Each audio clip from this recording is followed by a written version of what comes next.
Oh my God, that's gonna be so bad. All right, so what's going on, everybody? It's your good old boy JR coming to you live from Las Vegas, Nevada. As always, it is a pleasure to talk to you on this beautiful Thursday evening. Today, we have the Eagles are on the clock, and as always, Brandon has been joining me for every single episode, every single pick. We are almost done, Brandon. After today, just one more, and then we do our mock draft show. So it's going to be fun. It's going to be exciting. But other than that, Brandon, how are you doing today, my man? I'm doing great. Doing pretty good. How about you, man? I'm good. I'm good. I think I'm really excited to talk about this team today. I'm really excited that our season's almost not excited that it's coming to an end, but really excited of the feedback that we got this year, the everything that happened. It was really fun. Um, yeah, I'm gonna miss it. But then before you know it, it'll be April again, and then we'll be back right on it, and then we'll be going to the new draft and everything, and it's kind of sad that it's almost over. But can you believe it? We are literally a week away. By this time next week, we shall be probably 5, 6 picks in, maybe around this Maybe. time. I don't know how fucked up I'm gonna be by that time, but I might not be able to count anymore. But we shall see. We shall see. But no, the Eagles today, they're gonna be they're going to be very entertaining. I think they're going to be the team to watch because we know that they have the two first rounders. We know how they're close. We know how close they are to a championship team. And literally, it's going to come down to if they hit on this draft, then I don't know. I don't know. Like, I get it. Trust me when I say this. Seattle did have the best draft class. But if Philadelphia hits it again, then yeah, I mean, Seattle can keep having great draft classes. But this is the Philadelphia's Eagles time right now. But before we did begin, you had a request today. You had a request. I know we're going to talk about the Eagles, and the Eagles are on the clock and everything. But Brandon kind of wants to stop the time for a little bit, and he kind of wants to talk about the Houston Texans right now. So I said, "Well, I have no problem with it because seeing that you live in Houston, you're probably hearing some rumblings. Go ahead, Brandon. What's on your mind with the Texans today? Because we're not even supposed to talk about the Texans until Sunday. So what's going on, man? What's on your mind?" Well, Sunday we were gonna have actual people that know what the hell they're doing, and they're gonna actually pick the right pick for the Texans, and not keep doing this back and forth bullshit that the Texans continuously doing. I don't know what's wrong with the Houston Texans. I don't know. I've never rooted for a quarterback to not get drafted number 2, like I am rooting for CJ Stroud. I want him to go to the Colts. I want him to ruin the Texans franchise for the next 10 to 15 years. I want him to dominate their ass for the next 10 to 15 years. I want him to be what Andrew Luck was supposed to be. I want him to absolutely kill them every time they get on the field. I want his first game in Houston to be 333 yards passing, 5 touchdowns, breaking records, run 100 yards for 2 touchdowns. I want them to suffer because this shit is ridiculous. I have no idea why they keep trying to put out reports that they don't know what they're going to do with the number 2 pick. They might draft defense. If that is the case, DeMeco Ryans going to be fired in 2 fucking years. It doesn't make any goddamn sense. You don't have a defense well enough to bring in the Will Anderson or Jalen Carter. And if you bring him in, it's exactly what we've been saying. He's going to be Mario Williams or he's going to be J.J. Watt. Really good, not enough talent around him, so it really doesn't fucking matter. They're never going to be on TV. Nobody's going to care. It doesn't make any sense. This is like Jacksonville last year, drafting Trayvon Walker, knowing damn well what was the fucking point. When your best player on defense wasn't even him. It was Devin Lloyd, a fucking pick you got late in the first goddamn round. That is how bad this looks for the Houston Texans. I really do hope that Nick Caserio drafts Will Anderson. I really do. I really, really fucking do. So his ass can finally get fired for being the Houston Texans general manager. And more importantly, I don't know if we can actually like take an owner out of Seton because of incompetent ass moves. But this has got to be the most incompetent fucking move I've ever seen a owner just completely agree with. This is the dumbest I've ever seen a team be? We talked about this earlier this morning. You know, there's people that will never realize that Houston had a football team before, and then they moved into Tennessee. That's kind of a reason. Houston is kind of stupid. They keep fucking up the home franchise. I don't know how you do this every fucking time. This is the dumbest I've ever seen a team be. There's not that much of a fucking gap between Bryce Young and CJ Stroud. For some apparent reason, for you to say you're not sold on any quarterback, I'm really, really thinking if you would have got the number 1 pick, you would just draft Bryce Young. So not sit here and lie to us and tell us that you have no idea about a quarterback when in all actuality, it was Bryce Young or nothing. Just say that shit. Don't lie to us and make it seem like it is either Bryce Young or fucking nothing. When you didn't get the number 1 pick, you completely panicked. Let's get real. You fucking panicked. And now you're panicking so much that you're going to lose out on a quarterback that's going to go literally to your damn division rival. I have never seen a team this fucking stupid. This stupid. I've never seen it. Like, I am rooting for the Texans to take Will Anderson number 2. He's going to have an amazing career. But what the fuck makes you think next year you're going to be in any good position to get a quarterback? Who the fuck says Marcus May is going to be great? Who says that? Who says Cap? I'm not even saying CJ Stroud's going to be great. But at least you're going to know what a quarterback that is at least a year in what you have. Instead of drafting again next year, hoping the Browns fuck up, hoping you suck. If I'm DeMeco Ryans coming from San Francisco knowing I just took this job, and the first thing I got to do is draft a fucking Will Anderson, 2nd overall, and not a quarterback that I can actually trust, this shit is stupid. DeMeco Ryans is going to be fired in 2 fucking years. Watch what happens. This is the dumbest I've ever seen because they're not going to probably get a quarterback next fucking year. I don't see the Texans tanking next year. The way DeMeco Ryans coaches the 49ers that we talked about last night, that defense, how fast they rally behind him, they ain't losing enough games to get the number 1 pick next year. So what the fuck you gonna do? I don't understand this shit. I don't get it. And then you're wishing Cleveland loses, which is the next thing. Because if Cleveland doesn't lose, you're fucked out of 2 picks. And now you got to go back to the drawing board. This is the dumbest shit I've ever seen in my life. I don't understand this. I don't understand how stupid it is. I was like, yeah, it's a smoke screen. I don't believe that shit no more. I actually really do think the Texans are going to drive a fucking defensive player. I think they're that fucking stupid. They're that fucking incompetent. I think their general manager really thinks he's still with the Patriots. This is not the fucking Patriots. You don't have Tom Brady or Bill Belichick to rely on to clean up your fucking messes. This is a bad fucking decision. Draft a quarterback, at least with a. And the stupidest thing is, you're gonna draft a receiver with the 12th pick. Like we don't know that's coming. That is the dumbest fucking thing I've ever seen. Like you're gonna draft a receiver number fucking 12. I don't understand this shit. I don't get it. Houston, you beyond had a problem. This is a fucking terrible decision. You should fire everybody in charge except DeMeco Ryans and just start from the fucking beginning. This is ridiculous. I'm okay. You good? You okay? You good? I'm all right. I'm okay. Okay. So would this have to be anything due to the fact of the reports that came out of the Brady Quinn lying about CJ Stroud ghosting the Manning camp or whatever? You know, we do you know that dilemma of a bunch of people saying, hey, RG3, Ryan Clark, calling you out, saying that, you know, it's pretty hard to ghost the Manning camp when you didn't even get invited. So, okay. I know where you're going with this. I know the reports are coming out, and like I said, it is a week during the draft, and I'm gonna have the benefit of the doubt that it is still smoke screens.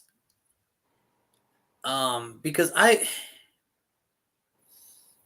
would like to think you can't be that dumb. You can't. And look, Will Anderson is going to be a nice football player. Of He, course. he is. He's gonna be a good football player. All right, Of that's not course. that's not the issue. It's not. Listen, drafting Will Anderson will get you an A+ grade because he is an A+ player. All right, he is an A+ player. I I know where you're coming from. When they went 1-2 and Chicago got one, there was no panic. I'm sure, like you said, there was no panic because it's like, why is Chicago going to take quarterback? No way. That's Will Anderson or Jalen Carter at the time, depending how far we want to go back. But when Carolina went to 9-1, we knew Carolina was in the market for a quarterback. And listen, who's to say behind closed doors? Maybe they didn't try for Aaron Rodgers. Maybe they didn't. Maybe they tried for Lamar Jackson. Maybe they tried for a bunch of these free agent quarterbacks, but nobody wanted to go there. Okay, nobody wanted to go there. I thought for sure. I thought Derek Carr was going to go to Carolina because I know him and Frank Wright are pretty close with each other. But hey, it is what it is. It is what it is.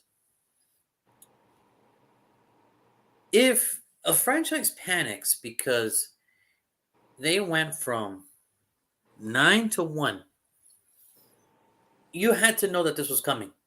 You had to do your homework. Both of them. You had to. You had to do your homework on everybody. That's the crazy thing about the thing that I guess a lot of people don't understand is like you're doing your homework on your guy, but you're gonna do homework on everybody because that's your job. Because you need plan B, plan C, plan. Because here's the thing: drafts don't go the way you intend to. Sometimes you need a plan B, a plan C, a plan D, a plan E, a plan F, and a plan all that. If really Carolina going from 9-1, and we know it's coming. I think Carolina has made it very clear. They liked they liked how he tested, and let's not act surprised that Bryce Young is a smart motherfucker. Like the dude had. That's the one thing we've always said about Bryce Young when we're talking about non-intangibles. Like, see, when we talk about the players, we're talking about ball placement and and the athleticism and what they can do. We're talking about the non-tangibles. What I like about CJ Stroud is the ability to place the ball, the ability to read everything first before he snaps it and I like his decision process making. That's what I like about CJ Stroud. That nobody go back to that Georgia game and look how he conducted himself to come back. When I look at Bryce Young, he's smart with it. He's not going to turn the ball over. If he knows he's going to have to live another down, he'll calculate it and live another down. Not saying that one can do the other, but one does better than the other. We've all known. I don't know. Why are we so surprised about Bryce Young having such a high quarterback IQ? No, that was why he was a reason that he was in line to be the number one pick this whole time. You know what? I just got finished watching the Elway to Marino doc. This feels like that. It feels like people are bypassing what Bryce Young did last year, the record that they had last year, Alabama did, and just being like, but I like Bryce Young. And that's cool. That's okay. No problems with that. I get that. He should be number one. My problem with this is that you're making up shit just to not take CJ Stroud. Like you did with Dan Marino. It's like you're making up shit just to not take him. And it's like, if that is the case, you're looking for everything that's wrong. Brandon, if he's there at 7 and we select him, I'm going to the strip butt naked. Straight up. I'm running that strip butt ass naked. Full morning world glory everywhere. I'm going butt naked. I will gladly pay a $500 fine to get out of jail because he got CJ Stroud at 7. I am okay with that. Here's the thing. You might not be the only person doing that shit. That's how crazy that is. You might not be the only person doing that on the strip that day. Like it'll be like, there's a bunch of naked dudes out here running out of strip. What the fuck is going on? One? Woo! And we didn't have to give up picks or nothing. He just fell to us. He just fell. And that's I don't think he gets past 4, to be honest with you. No, I do he's not not see getting him past get 4. past 4. He's But not getting it's past just, 4. I'll cut the pipe dream. But let's just know this, Brandon. If he's there at 7 and we take him, I know we need defense, but hey. Listen. Fuck it. Listen, Fuck it. Listen, I know we got Derek Carr for 4 years, but listen, if he starts falling, fuck it. If he starts falling, fuck it. You got to take your shot. You got to take your shot. To be real, though, to be real, I know where you're coming from because the whole Brady Quinn thing, the whole Houston doesn't feel comfortable that he's friends with Deshaun Watson. Just say this. Just say you didn't do enough homework on him. Even though you had him at the combine, you went to his pro day, but you don't feel comfortable taking him because you didn't do your enough homework. Why is it that I could tell you everything about CJ Stroud and I don't have the money, I don't have the resources, I don't have anything like that, but you're too scared to take him? How can I say this? I think people that this is one of the most overanalyzed situations, right? This is what a quarterback, like I just said, it's about like how Dan Marino was when he was in the 1983 draft. It's like you're overanalyzing the person. You're just trying to find a reason not to like him. Yeah. And yes, he will fall to the right organization. That's just kind of obvious. But the fact of the matter is to sit here and say that if you're Houston, knowing damn well who's the 4th pick in the draft, and let's be real, if Will Anderson is taken 2, what makes Arizona say, you know what, let's just trade the fuck out of it because they got our pick now. We don't want Jalen Carter. We don't want him. What if they trade out of the number 3 pick, give it to the coach? Or Tennessee comes up, or Washington comes up. I'll come up.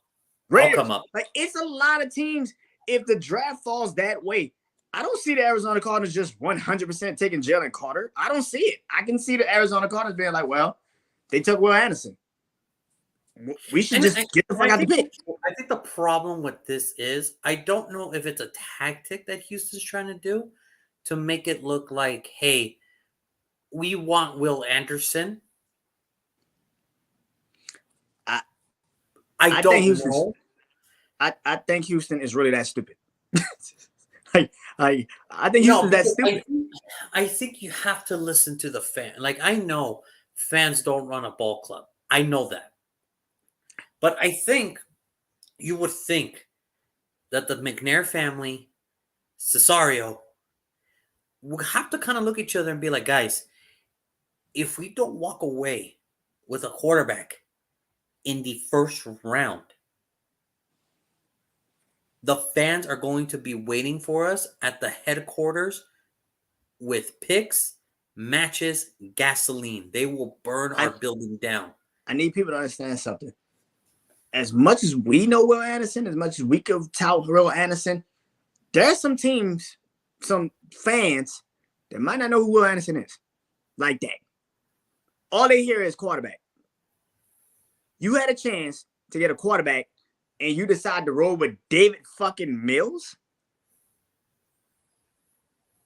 And then on top of that, where he falls, he falls to number 4 to the Colts of all fucking teams. The Colts. Now, not to say that all these guys are going to be superstars. We don't know. We don't know. I'm not going to say that, but imagine you let him fall to your division rival and he kills it. Then guess what? You're stuck back in the gutter again. We literally just had this conversation a couple of days ago, where we was like, remember the time where Houston drafted Mario Williams number 1 and let Vince Young fall to 3? And Vince Young made their ass pay for it for like the last 4 or 5 years that he was in Tennessee. It could happen again, ladies and gentlemen. This shit is not a. This, you gotta be kidding me. This like, did you not learn from any of those previous situations? I don't know what these guys are trying to prove. I don't know if there's a quarterback that they're looking for. I don't know if there's something that they are looking for, but they gotta figure. And Well, here's the thing: I'm not saying if you think Will Levis is gonna fall to 12, then that's fine. That's okay then. That's fine. That's your prerogative. But the fact is, the fact of the matter is still the same. Or if you think Anthony Richardson is going to fall to 12, that's fine too. That's your right to think that. But I doubt it. I really do. But we'll see next Thursday. if you drive Will Levis 12, let's say he falls that far. You drive Will Levis 12, you might as well just keep David Mills. They're the same fucking quarterback. I don't see any difference. At least David Mills has played. And that's gonna be, and that's what we're gonna have to see. That's what we're gonna have to wait on. We're gonna have to wait on to see how this plays out. Now, I get it. Is our Houston fans probably upset at the fact that, you know, maybe they are gonna pass up on CJ Stroud, Anthony Richardson, Will Levis? Yeah, because we know this. I can tell you this. Bryce Young's going one. I think Carolina has made it very clear that they're going Bryce Young. I think they made it clear. I'm shocked they haven't signed him yet. That's how I think that's pretty much how we're ready to announce that Bryce Young is going to be decent. Like, I'm shocked they haven't pulled up with a contract like signed. like I'm shocked that they haven't done that yet. I mean, like I said, we'll see how it goes. There's a week to it. I don't know. Maybe it's a tactic by Houston. I don't know. Maybe it's like maybe they're trying to hype up Will Anderson so much that maybe somebody gives them a little bit of extra. But then again, how far do you? I mean, are you trying to make Arizona go from 3 to 2? My thing is this, and this is what I feel. I do think there is real interest in Will Anderson in Houston. D'Amico Ryans comes from Alabama. I'm sure there is. I'm sure there is. D'Amico Ryans played his college ball at Alabama, so I do believe that's a real fucking possibility. There is. I'm sure there is, but we'll see. We'll see. I don't know if maybe they're trying to ploy Arizona to move up a spot to get more picks. I don't know. But if I'm Arizona, I'm not jumping up. I'm not jumping up. No. I'm not jumping at all. No. Why would I do that? I'm not jumping up. Like, I'm at 3. I'm in a worse situation than you are. So, like, I'm in just about as worse situation as you. Why am I going to give up picks for you? Hell no. I'm staying put. On top of that, at least we got our quarterback. You're stupid enough to actually tell us to take. That's dumb. I don't think they said it. I'm going to be honest. I think it's a tactic to drive up the price for 2. And if there's a good price, then hey, there's a good fucking price. So we'll see. We'll see. We'll see. So, but that was Brandon's moment. That was his TED Talk about the Houston Texans. So you ready to drive into a team that actually has no problems and are probably going to draft really well again? The Eagles? Oh, you mean the runners up to the Super Bowl? We'll probably be back in the Super Bowl this year. Yeah, I'm ready. All right, let's do this then. The Eagles, the NFC champs, representing the NFC in this year's Super Bowl after a 14-3 record, having the 3rd best offense, the 8th best defense. They ran. Let's put it like this: they dominated the NFC this year. They dominated the NFC. There's nothing you can do about it. That was the end of that. That was the end of that. All right. All in big favor, realistically, to a man that has been improving every single year since he's been given the keys to this car. That, ladies and gentlemen, is Jalen Hurts. All right. Jalen Hurts threw for 3,700 passing yards, 22 touchdowns, and 6 interceptions. The man also ran for 760 yards and 13 rushing touchdowns, bringing his total to damn near 35 touchdowns in total to 6 interceptions. So he damn near had a 6 touchdown to 1 interception ratio. Miles Sanders had the quietest 1,269 yards you can ever imagine a running back ever having. To score 11 touchdowns and to get 20 receptions for 78 yards. The man was straight up rushing for all these yards and all these touchdowns, and nobody batted an eye. Nobody said anything. And you think that's crazy. Devontae Smith led the team in receptions with 95 for 1,196 yards and 7 touchdowns. But it wasn't that receiver. No. It was the other one that they got last year. During the first round, by the way. During the first round. It was A.J. Brown with 88 receptions, 4 yards shy of 1,500 receiving yards, and 11 touchdowns. Say what you want. This offensive line was the best offensive line unit in the league. Say what you want. This is a pretty damn good Eagles team.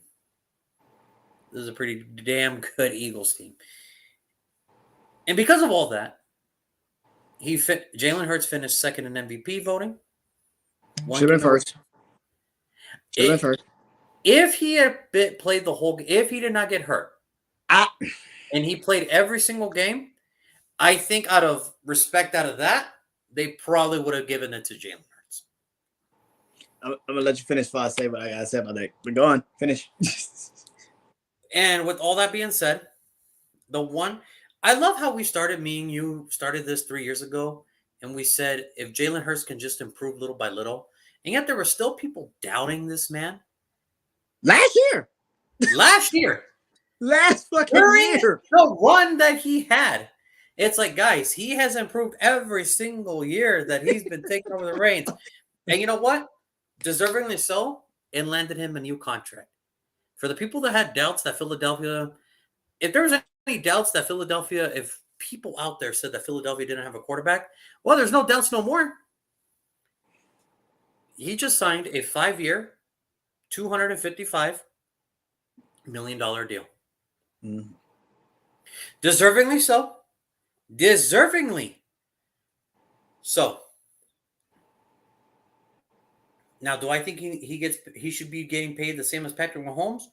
But the way he's been improving and the season that he had, yeah, it's fine. It's fine. Do I think he should make more than Patrick Mahomes? That's the market. He cashed in at the right time. His agent did the work for her. Kudos to her. All right, because it was a woman. Here's the funny thing that I want to get off this real quick. This is the funny thing that got me when people were like, he has a woman for an agent. Believe it or not, folks, women are kind of taking over the agent part of football, and they're gonna do what's best for their client. So she just landed Jalen Hurts to get the biggest contract in NFL history. So you're good. By the way, great pay layout to where the Eagles can still keep building, by the way. That's a good fucking agent. That's what you're looking for. If anybody wants to know what you're looking for in an agent, Jalen Hurts' agent. That it was a team-friendly deal that made him the highest paid player in NFL history. That's how you do it. That's how you freaking do it, folks. Do it, man. That's how you do it.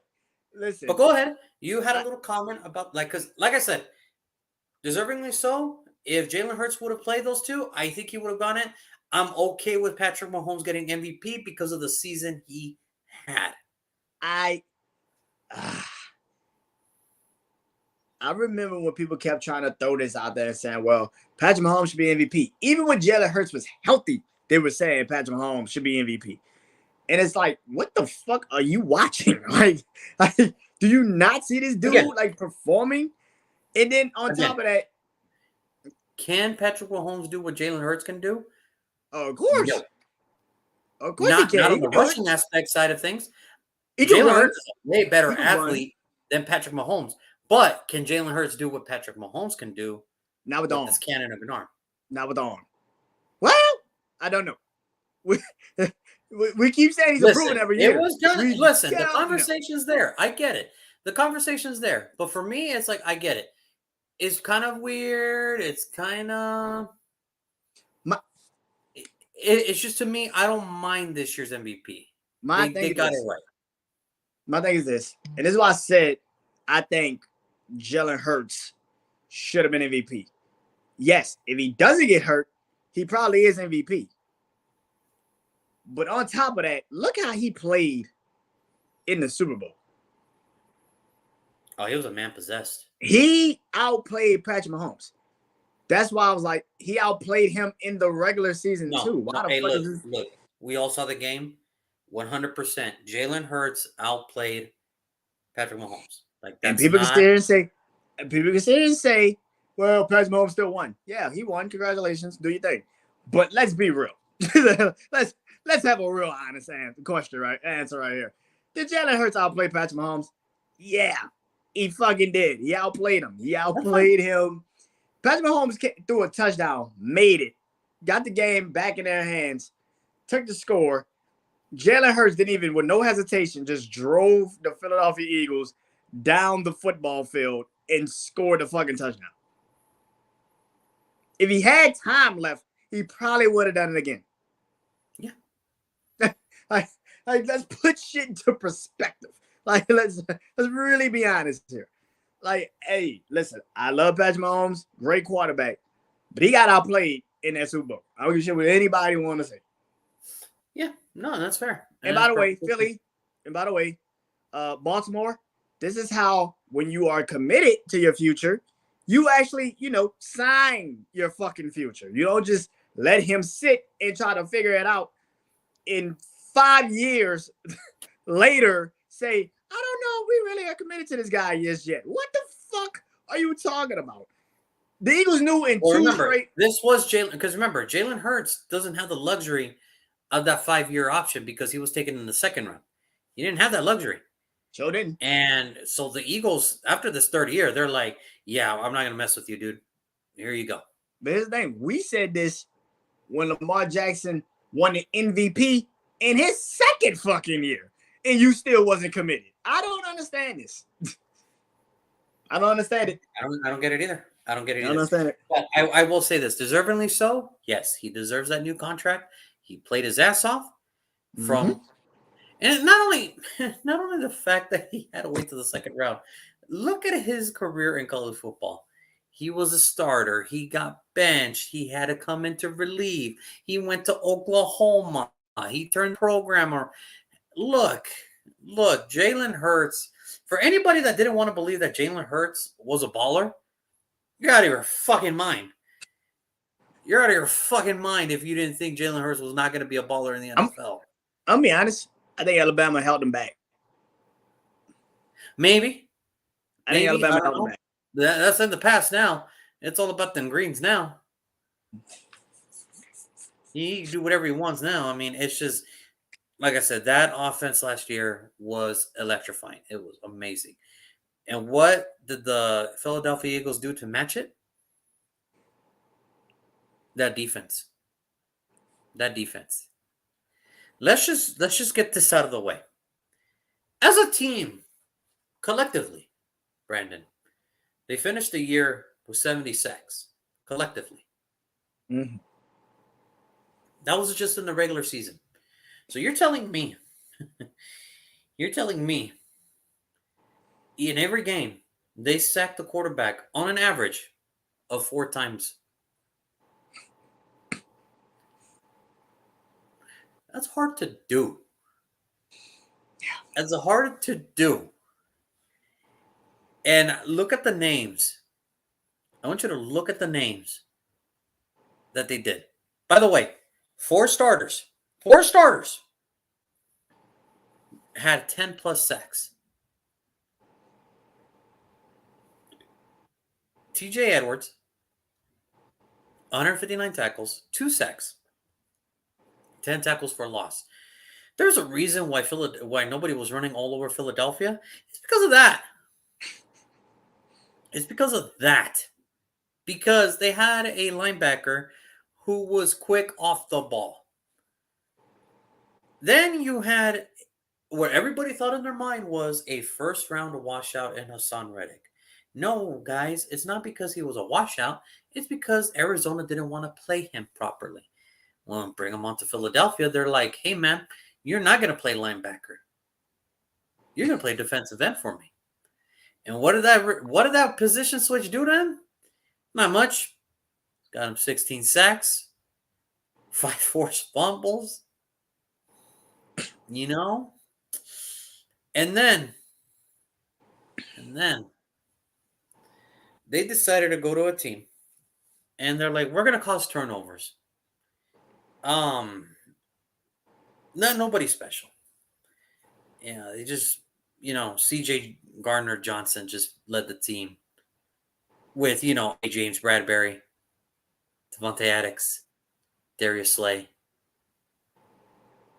He just led the team with 6 interceptions. That's all. That's all he did.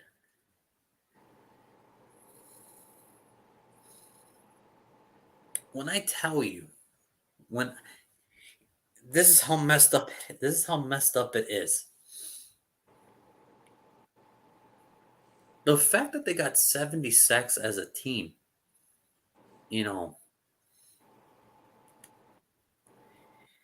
that's how many times Russell Wilson got sacked. 66 times this year. All right, 66. I want people to understand this in perspective. The Philadelphia Eagles built a defense solely for one purpose and one purpose only: to kill whoever has the ball.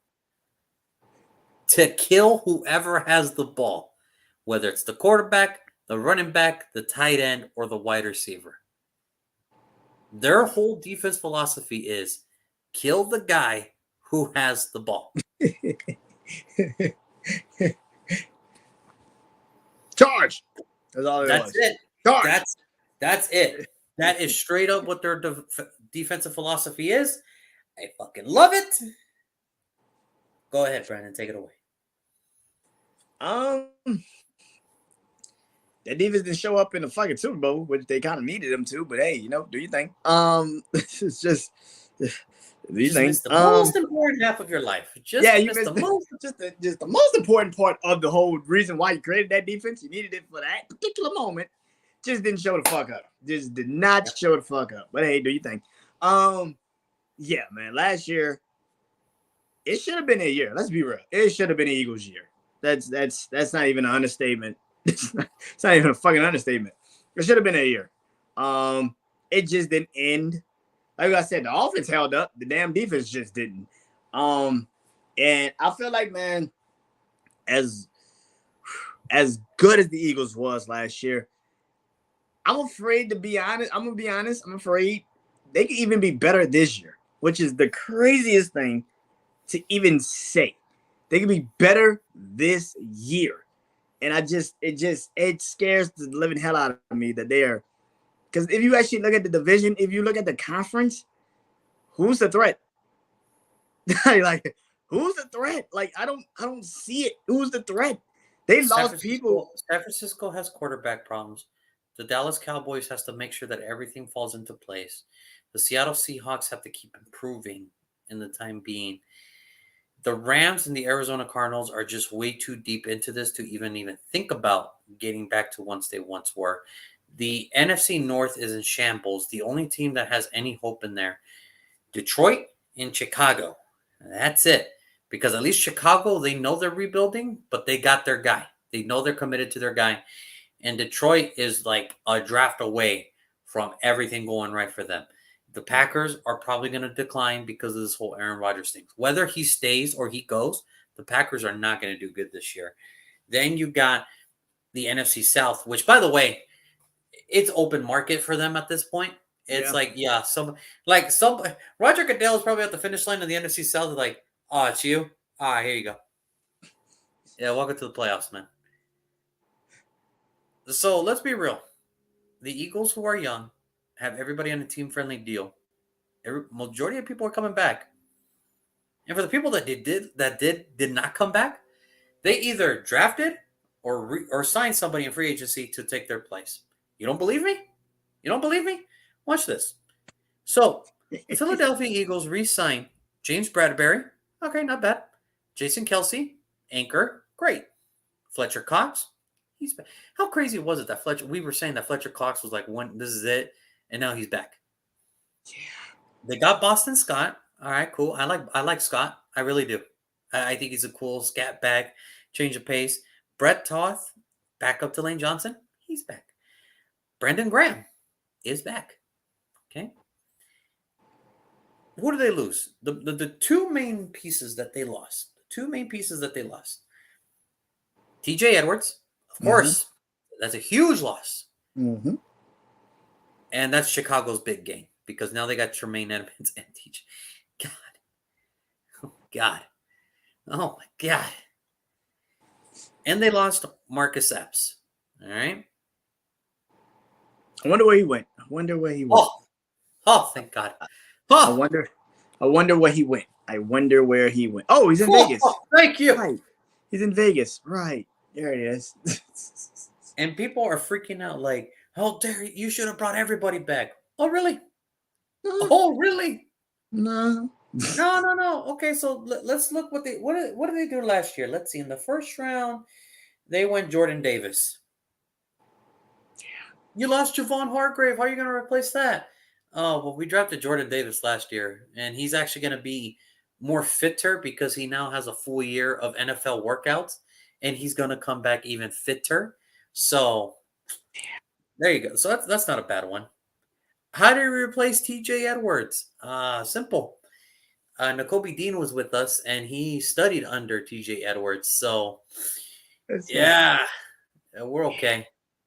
We're good. Well, you guys lost Marcus Epps. How are you guys? You guys lost C.J. Gardner Johnson. How are you guys going to replace that? Oh, I don't know. Getting veterans like Justin Evans, and then getting the guy who played for the other Philadelphia or for the other Pennsylvania team. You know, who they sign? What's his name? Oh yeah, Terrell Edmond. Yeah, you know the guy who was duo to fucking Mika Fitzpatrick. Yeah.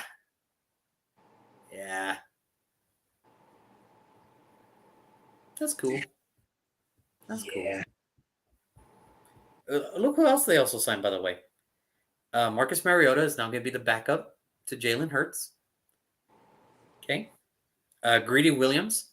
Even though Darius Slay and Jay's buried back, and so is Addix, Greedy Williams is now in that cornerback room. Rashad Penny is in there. Great for a third down running back. All right. If you need speed, if you're in a passing situation, just throw him the ball. Which is why that's the whole reason I went Bijan Robinson at 10, just to mess with you guys. But you guys are gonna like what I'm gonna do later. Okay. By the way, Contavia Street, a great situational pass rusher.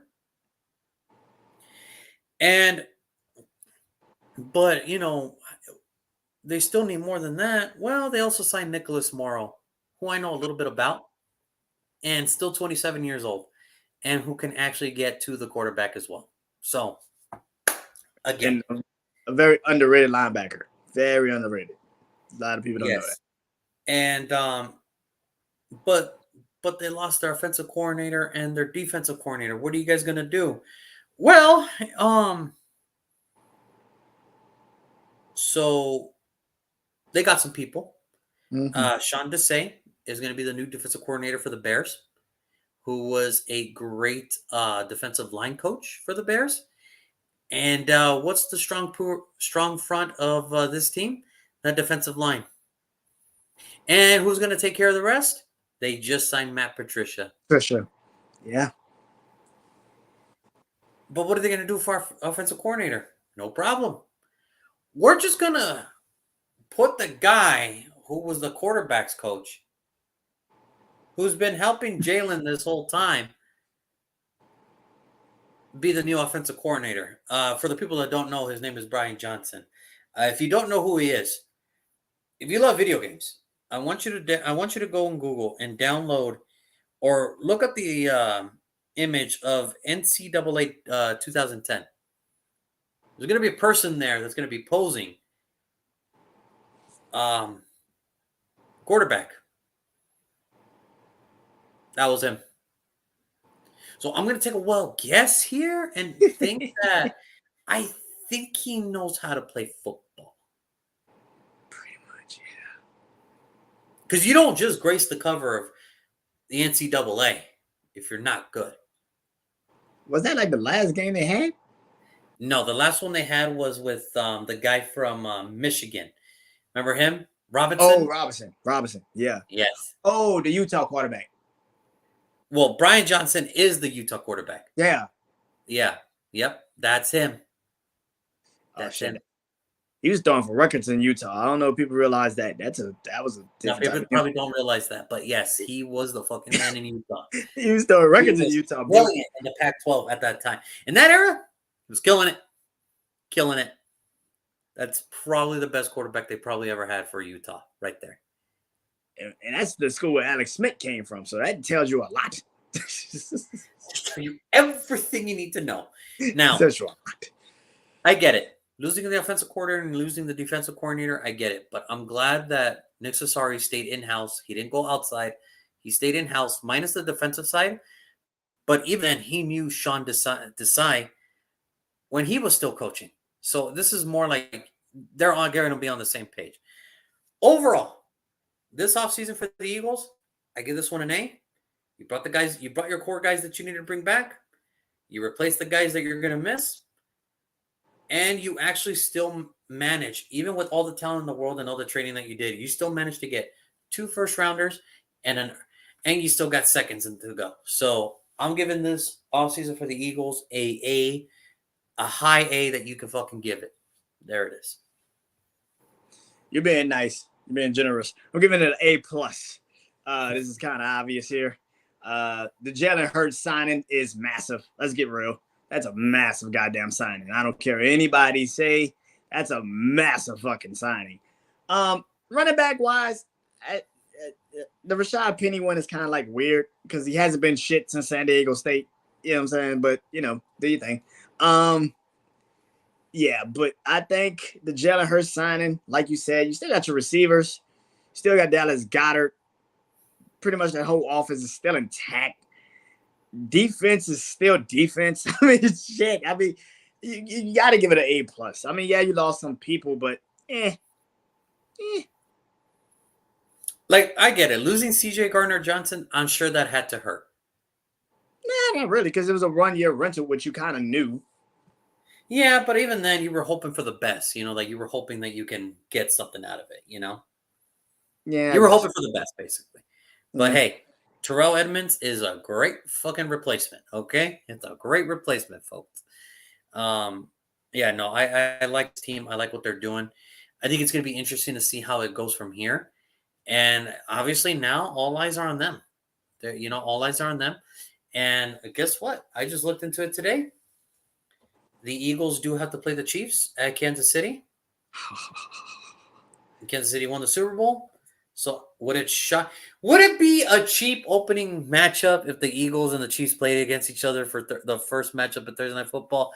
Yes, it would be a very cheap deal because I want to see them at the end. But okay, I'm okay with it. Would you rather see Kansas City, Philly to open off the season, or Cincinnati, Kansas City? Because you know Cincinnati's going to play Kansas City this year. Yeah, I know it. I know it. Whoo. I mean, which one would you rather? I'm glad I'm not a schedule maker because I want to see both. I want to see both. I'd rather see Cincinnati versus Kansas City. I want to see that first. I want to see that first. No, I think I would like to see that first, but you know what they're going to give us? They're going to give us Kansas City versus like I don't know Jacksonville or some bullshit like please that. don't Kansas City versus Dallas, some shit like that. Oh my god, I can't do Dallas again. I'm sorry, I can't do Dallas. I'm not gonna start off my year with Dallas opening up. Oh Like, I'm not doing this. God, I can't do Dallas again. I can't. I refuse. I refuse. But if between the two, no, I'm sorry, man. I want to get this out of the way. I want to see the Philadelphia Eagles. I really want to do. see Kansas Because they're City. both because it'll be fresh. There'll be no excuses. It's go time. Yeah. Oh shit. Yeah. Also, I want to see Cincinnati versus Kansas City because I think if we see them first, we will automatically know Cincinnati is coming for Kansas City's head. It's like, oh wow, They Kansas are City. they are the Cody Rhodes. I will finish the story. I will finish the story. It's going down, and then it's gonna get like a spear out of nowhere, and then shit just gonna go really dark, really fast. And then and then here comes the Raiders in the back behind them, ready to back them up, and then they give them like an F5 in the middle of the game or yeah, some shit. just in the Some weird just in shit. the I don't dream. fucking know. Like what the fuck? And then we just come out of this tunnel, flip them off, and then we go home. Like we go home for like 3 weeks. We don't see you for your ass for like 3 weeks. But like I said, I think what the Eagles did, I think they did amazing. I do not believe that they will have a Super Bowl hangover like most teams do, especially when it comes to the losing side. I don't think they will have a Super Bowl hangover. I think they know that they're close, and they have the veterans to stay intact, and they have the veterans to push for one more go around. If they stay healthy, that's it. That's it. Yeah, I don't see anything stopping the Eagles.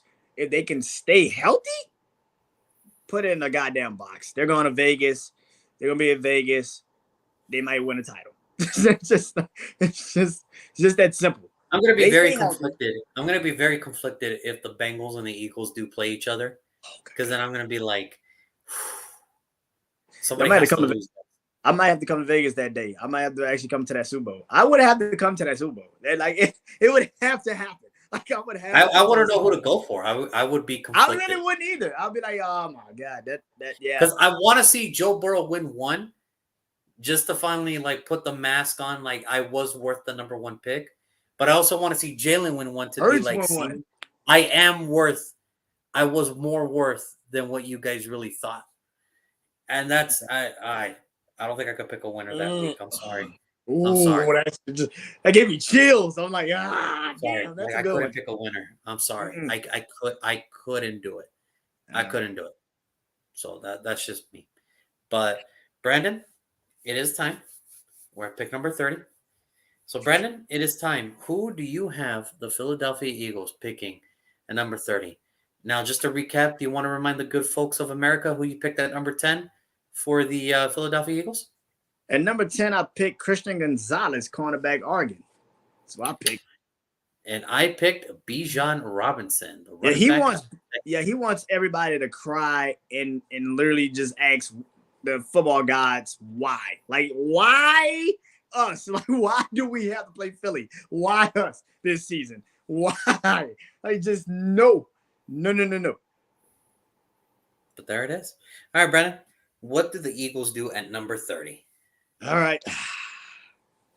With the number 30th pick in the 2023 NFL Draft, the Philadelphia Eagles will select Jahan Gibbs, running back, Alabama. I do think they're going to go running back. I do think they're going to go running back. That damn early, though? Just come on, man. Like, it's something that's just like, you can't do that to us. Like, yes, I can. Yes, the freak I can. Yes, I can. Football fans, you cannot. That is the rule. You cannot make our suffering more suffering. You can't do that. You cannot do that. That is wrong. We don't care about that is cruel and unusual punishment. And then you don't have to deal with them. That's the worst part. You don't have to deal with them. We do. Like, it's have to deal with them once every 4 years. That's it. We get past them in a we can get past like maybe once a year, not maybe once every 2 years, but you'll see them more than I would. But yeah, I think they go John Gibbs. I think they go running back at some point. I don't know when, but I do think at the 30th pick. I think they go for the defense first, keep defense moving, but then they go for a running back. And I think Gibbs will be there still at number 30. I don't really see a lot of teams running and trying to get him, but I do see him fitting with Philly. I think coming from the Alabama culture, having that ability to do what he does for what he did for Alabama last year, when their offense really wasn't nothing, and he kind of came in and gave them some stability when Bryce Young could barely get his receivers involved. So I think that's the biggest thing going forward for them. I think for Philly, you need a running back. You do need a running back. Because as much as I said again, Rashad Penny hasn't been a goddamn thing since San Diego State. He's always hurt. He's always hurt. I mean, last year, this is the reason why Kenneth Walker became the starter, because he got injured. It's like, this is the reason. And as much as I like Kenneth Gainwell and Boston Scott, they're too small to actually physically be a full down running back. I think this is where he comes in and takes that job over. I don't know that many Alabama running backs that also have been that good like that in modern history. I mean, Sean Alexander, Mark Ingram, Derrick Henry, and that might be it. And that really might be it. I get it. No, I get it.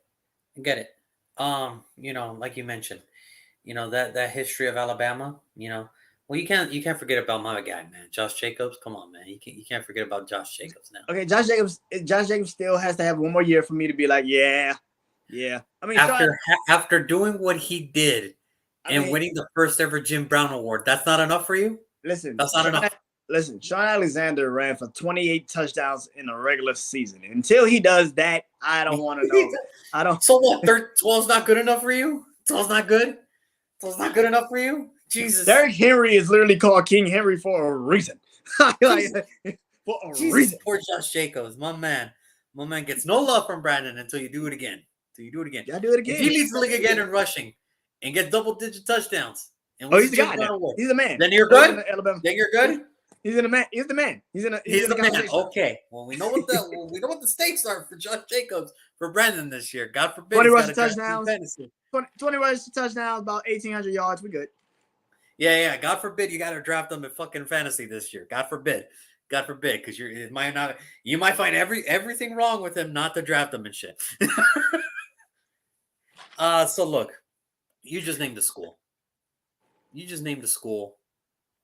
And when you think of Alabama, and especially at the running back position, like you said, so many prestigious names, so many amazing names that has come out of that school. A lot of good names have come out of that freaking school, man. Like a lot. I know you're going. You better not. But I'm going to go to another university. And I want you to think of these names. Think about this university. It's not even a university. It's like its own history model. It's like its own history channel, if you would. Think about this. Think about all the names that have come out of this school. The Four Horsemen. Tim Brown. Will Montana. Justin Tuck. Manti Te'o. Wait, did you just say Manti Te'o? Yes, I did. Hey, was he not great at Was he not great at Notre Dame? Was he not great at Notre Dame? You just lost me. Well, okay, fine. How about this? Quentin Nelson. Quentin Nelson. You just lost me with Manti Te'o. Listen, hey, was he not the man? Was he not the man? You had me until Manti Te'o. I'm like, was he not the man at Notre Dame? I'm just talking about the player that came through Notre Dame. Was he not the man at Notre Dame? Was he not the man? He was the man. All right, cut him some slack here. Cut him some slack. Okay. What about Quentin Nelson? Quentin Nelson? Huh? Okay. Zach Martin? Huh? Hey. None of those men that you just named should be mentioned in the same air as Manti Te'o. All right, fine. Take pretend I didn't say Manti Te'o. I just wanted to see what your reaction will be. Oh, don't forget this one. Justin Tuck. Great Notre Damer. Yeah. So I'm going to take a kid that came out of the Notre Dame and think about how long this school. That's like literally saying Brady Quinn. It's like, what the fuck? What does that go with the others? I'm not even gonna lie to you. I totally forgot he played at Notre Dame. I totally fucking forgot. I'm talking about the people that actually made an impact at Notre Dame. Like I'm talking about people that. I'm talking about like college football to football, like NFL. Manti Te'o does not deserve to be in that conversation. Okay, I'm just saying. But think about all of the great defensive linemen that have come out of Notre Dame. All of them. This guy, for whatever reason, is not being talked about. Okay. This man has single-handedly become Notre Dame's all-time sack leader. Imagine the names that he had to pass up to get that title.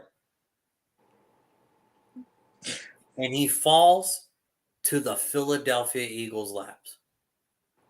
Ladies and gentlemen, I give you Bijan Robinson at number 10. Ladies and gentlemen, at number 30, I give you Mr. Isaiah Foskey, defensive end, Notre Dame. Ooh. And here's the crazy thing about it. He doesn't, just like Jordan Davis and Nakobe Dean, he doesn't even have to start.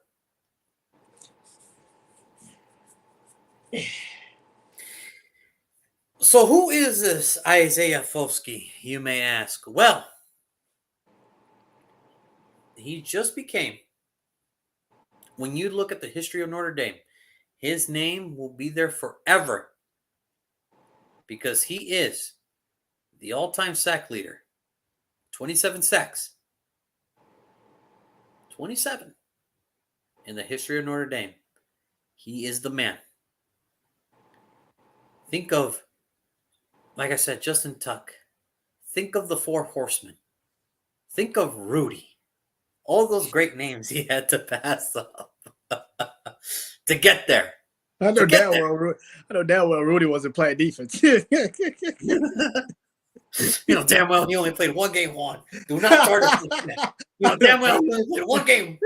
They must have been fucking desperate. Like, you know damn well Juan, he only played one game. Now, who is this man? Who is this defensive end that nobody's really talking about, that everybody's kind of overlooking? Not much. Can't miss him. 6'5", 265 pounds, a machine. A consensus. Consensus, by the way, meaning he is one of the very few people this year. Every beat writer, every athletic AP writer said, yeah, no, he's an All-American. Consensus All-American this year. And what did he do? Nothing too crazy. 45 tackles, 11 sacks, 1 forced fumble, and a fumble recovery.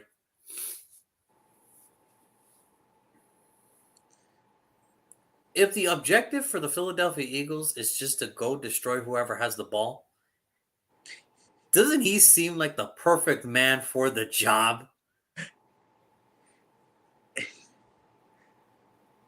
And he can learn a year or two behind Brandon Graham, Son Riddick. He can learn behind Fletcher Cox. He can learn behind another first rounder that they got, Derek Barnett. You can learn behind him what it's like to be a first rounder. Yeah. He's still God. Yeah, he's still there. Do we really need to give Philly more? Do we really need to give Philly more pass rushers? Like, it's like yes. that needs to be, yes. There needs to be a break. There needs to be a time limit on this. Yes. I want violence. I want violence always. I want violence always. So really to me, Isaiah Foskey at number 30. Listen, Bijan Robinson fell to your lap at 10. Isaiah Foskey fell to your lap at 30. You take those two guys, I guarantee you this much. Do you want to play the Eagles this year?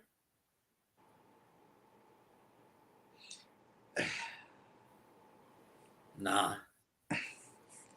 I'll say this. Great pick. If you don't know who he is, why do you think Notre Dame started to have a resurgence late into the season last year? That defense. Why? Because that defense? Because of him. He was getting to the quarterback at a rapid fucking pace. Like the Clemson game, I felt so sorry for that quarterback. I don't know who that quarterback was, but man, I was like, yo, just get the fucking ball out your hands. It's not that serious. Let it go. Live to fight another down. Like, it's not that serious. They were getting to him so fucking fast. It was like embarrassing. But yeah, it's that, man. He led the charge. I get it. I get that pick. Why do you want violence, Juan? Why is this such like he's like if he dies, he dies. Like it is like it just feels violence. Oh my god. He wants us to not stop them on offense and then just get pummeled into the ground on defense. God forbid Jake Elliott starts hitting 60-yard field goals. Then we just never gonna stop the Eagles. Yeah. Oh, Jake Elliott's gonna have a year off, dude. Not because he's not on the team, but because he's like, what's the point? I think he'd be surprised if he had to go kick a field goal. What was the point of being the punter and the kicker for the Philadelphia Eagles last year? Like, what? They're the team that went for it most on fourth down. Like, what were you doing in practice anyway? Like, what? Like, all right, guys. So here it is. If it's 4th and 1, they're gonna go for it. Okay. They were doing a water boy. You know, they had just one goddamn kicker that ran with the goddamn special teams. That was the water boy. They just like, all right, you two go run with somebody and just all right, I'm over here. Defense over here. Special teams. Do laps. Do laps. Shit, man. Just run fucking laps, man. I don't know to tell you. We have no game plan for you. Just get out there and kick. I don't know what the fuck you want us to tell you. What do you want, man? What do you want? You know, so honestly, pure honestly, I mean, if Isaiah Foskey just lands to the Eagles, just take him. Just take him. Because I know you don't need it, but he's going to help. He's going to help. I feel like it's so many other things the Eagles can get and also be great at. Like, it's just this is the scariest. Could you imagine? It's like, okay, they get another safety. Oh, no. Or they go Josh Downs, the wide receiver out of North Carolina. Oh, they go cornerback. They go Cam Smith, Kelee Ringo, the corners, or Clark Phillips, corner out of Utah. Or could you imagine they go another one? Or could you imagine if they actually go Darnell Washington? No. Could you imagine? All right. Well, I know Fletcher Cox is only back for a year, so we're going to give you here. Take Mozzie Smith, or take the guard from Florida. Take Gervon Dexter on defensive tackle, just to be safe. I'm going to give you Isaiah Foskey instead.